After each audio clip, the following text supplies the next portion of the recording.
Saya pikir buset ini canggih banget, gue bener-bener di Eropa, soalnya ini mobil udah bisa ngomong. Langsunglah saya SMS ke teman saya, tahu nggak kalau di Jerman itu mobil bisa ngomong sendiri. Kalau saya bisa pulang malam ini, berenang punya kekuatan, saya lebih baik balik aja ke Indonesia.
Assalamualaikum warahmatullahi wabarakatuh. Salam dari Liverpool. Semoga kalian semua sehat-sehat aja dan lebarannya semakin enjoy. Mungkin udah mau selesai ya.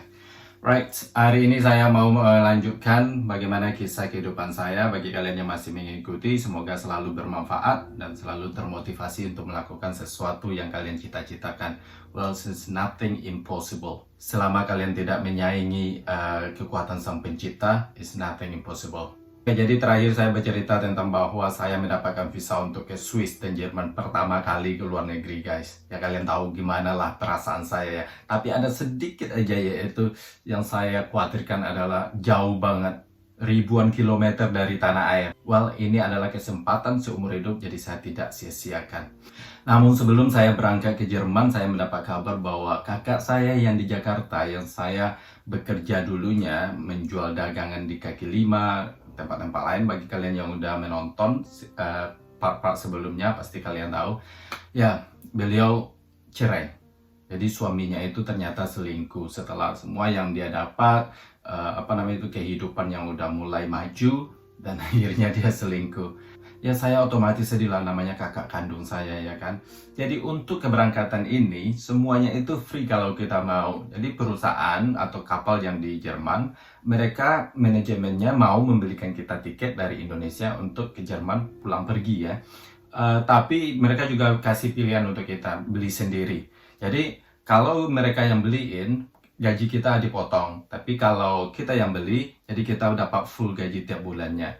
Nah, bagi kalian yang mau kerja atau semacam recruitment seperti agent, jangan kasih uang dulu sebelum kalian mendapatkan visa. Ya, kalau ngasih uang untuk pengurusan visa nggak apa-apa. Ya, nggak mungkin lah ya agent yang bayarin biaya untuk visa. Pastikan dalam pengurusan visa itu, mana tahu nanti paspor kalian itu cuma dicetak visa fake atau palsu visanya. Nah, kalian nggak bisa berangkat. Cuman setiap negara di Eropa biasanya itu kalau kita mengajukan visa, kita harus datang ke kantor kedutaannya atau kantor yang mereka pilih, seperti VHF kalau nggak salah untuk UK, atau kedutaan Jerman.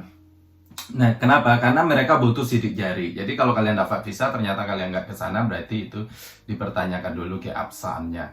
Jadi begitulah. Setelah kalian dapat visa, nggak apa-apa, bayar aja. Kalau berapapun mereka minta, kalau sesuai dengan perjanjian, nggak masalah. Berarti itu adalah bukan palsu atau bukan penipuan. Jadi saya mau mendekatkan diri dengan kakak saya, karena dia bilang kalau dia punya tabungan setelah bercerai dengan suaminya. Ada mobil itu kan, mobil dijual, terus dia simpan uangnya. Oke, saya pikir saya pinjam uangnya dia untuk beli tiket, itu sekitar 10 juta. Dan sisanya saya bayar sendiri. Dan kenapa? Seperti yang saya bilang, is just my choice, pilihan saya agar saya berinteraksi sama dia setelah itu. Anyway.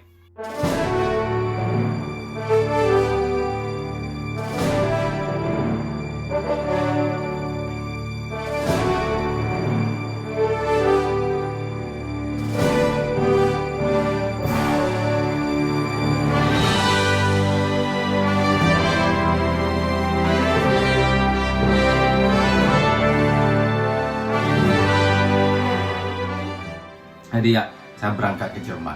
Buset, berangkat ke Jerman. Pertama kali saya itu mendarat di Frankfurt. Wow, airportnya gila. Besar, gede banget.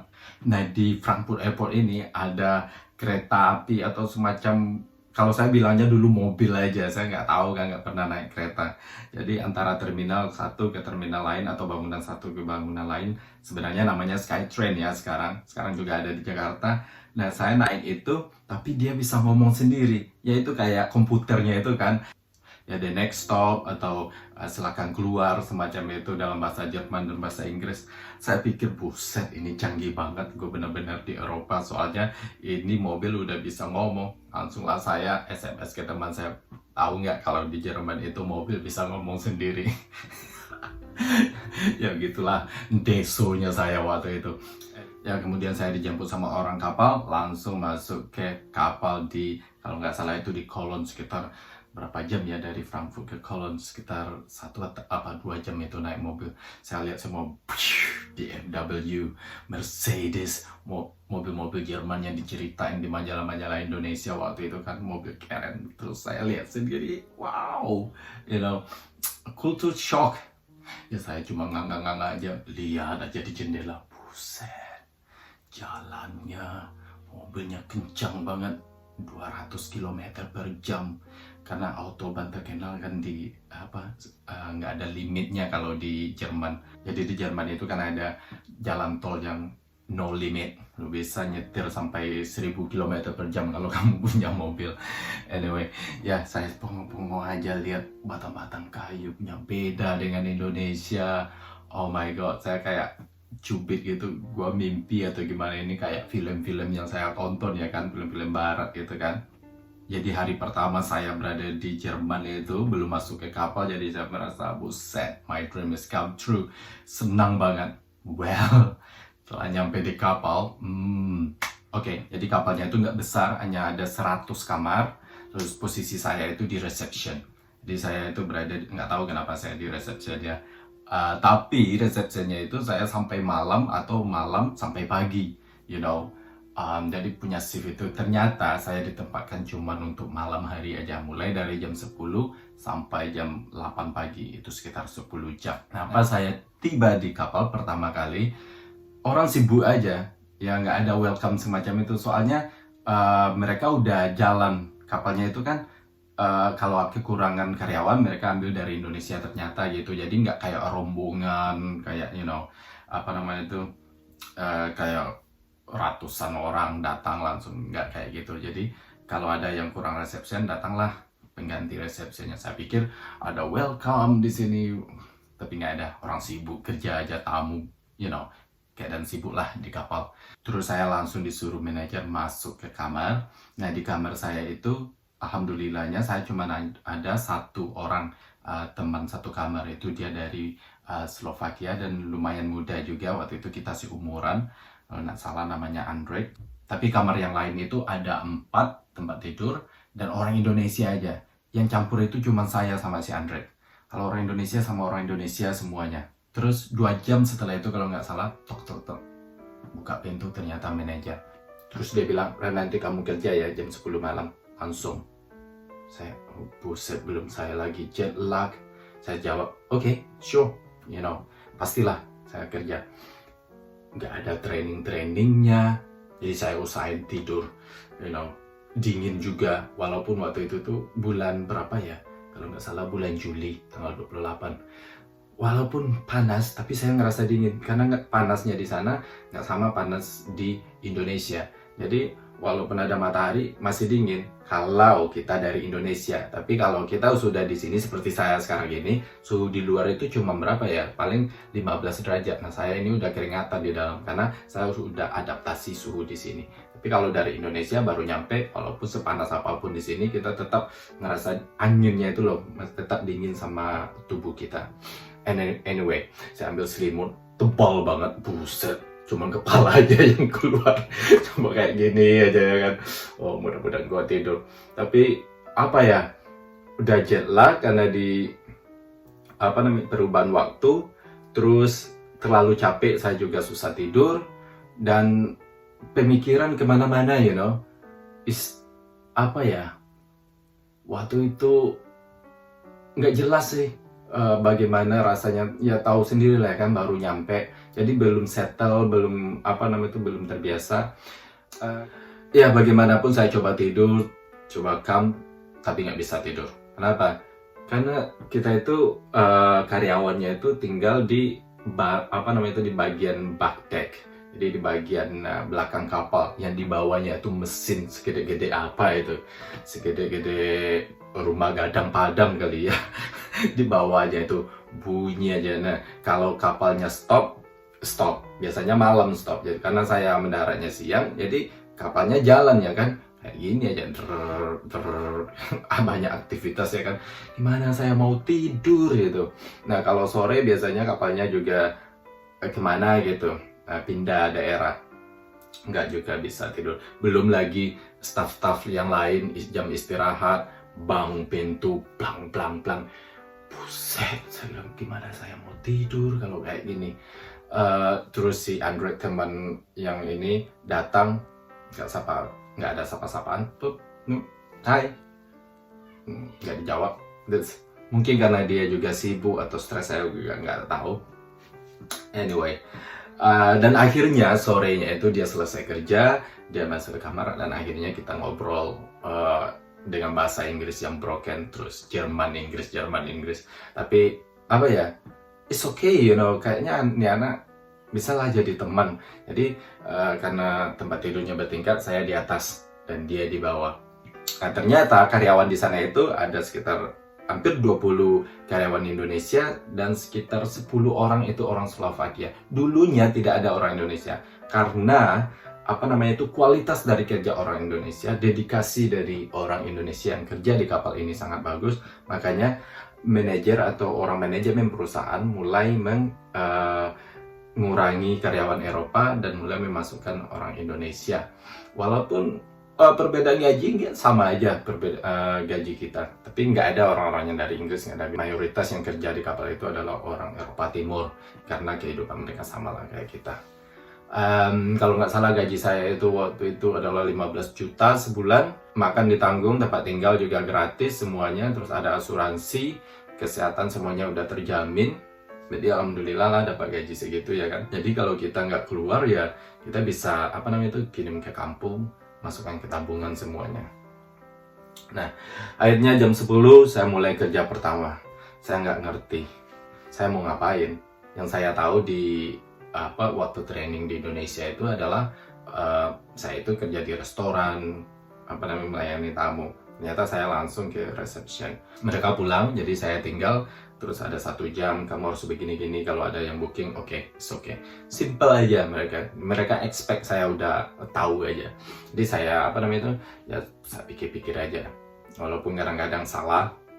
Nah, waktu itu karena musim summer, jadi tamunya ini kayak rombongan gitu, rombongan tamu Inggris. Jadi kita ada seasonnya, ada 2 minggu tamu Inggris saja semuanya. Terus ada 2 minggu tamu Belanda, tamu Prancis, tamu Jerman juga.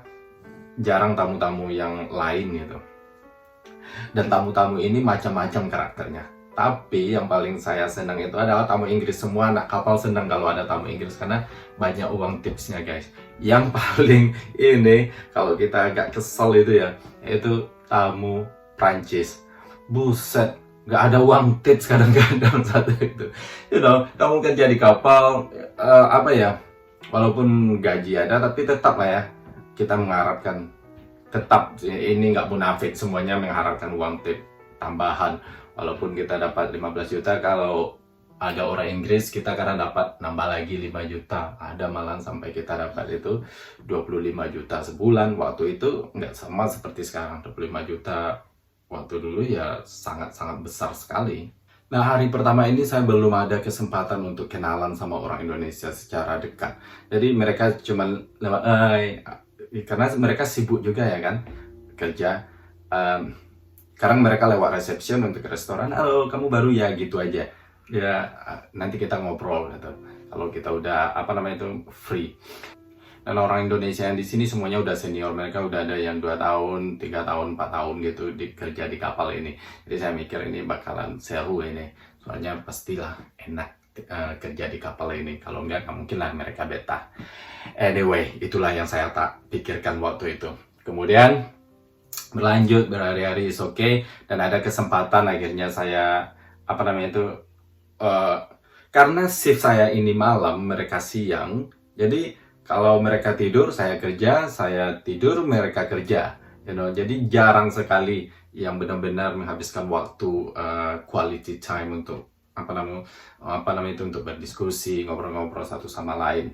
Ternyata saya dapat informasi bahwa orang-orang staff-staff yang kerja malam itu kamarnya bukan di bagian belakang karena berisik banget, ada mesinnya, dan kerja malamnya pastilah lebih berat daripada kerja siang ya kan, katanya begitu. Ternyata kamar saya itu di bagian depan kapal, jadi walaupun saya lagi tidur, kapal pun jalan, mesinnya jauh ya kan, saya tetap bisa tidur nyenyak ternyata. Nah, teman saya yang nggak dapat visa ini ternyata dapat visa, dan dia mendarat nyampe di kapal, kalau nggak salah beberapa hari setelah saya di kapal.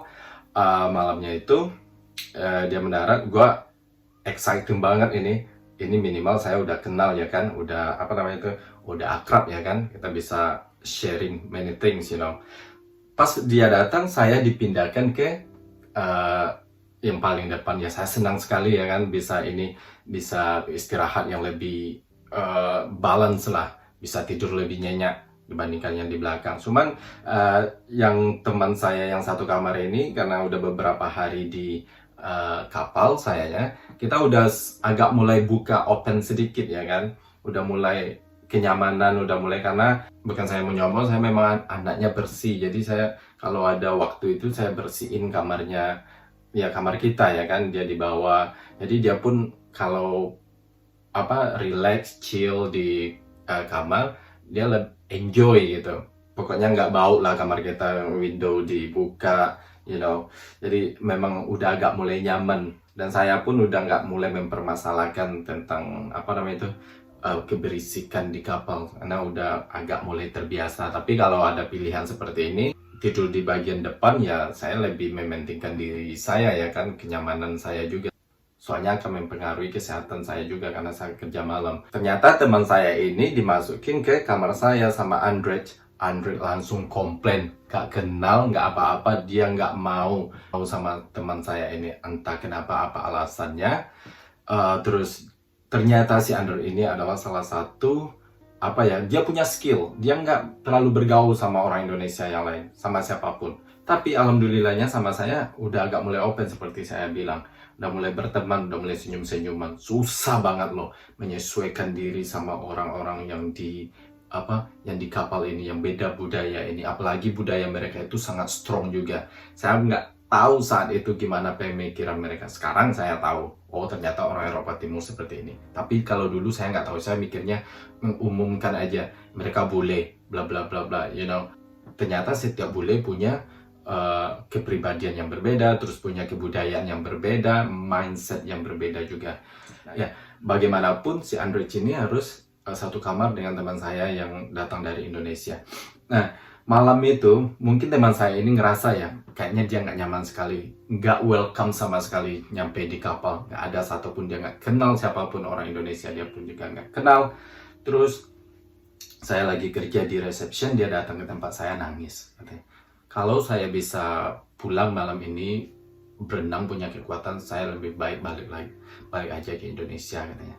Kayaknya saya nggak bakal sanggup nyampe di sini.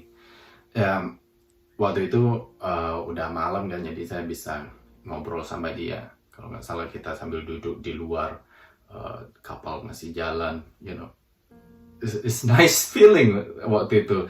Akhirnya saya bicara sama orang Indonesia, agak intens gitu kan, orang yang saya kenal sudah lama, yang nggak bakal saya lupakan. Langsung gedor-gedor kamar teman-teman kan di belakang, salju, ya salju. Ada yang pakai kain sarung, jangan pakai kain sarung, jaket.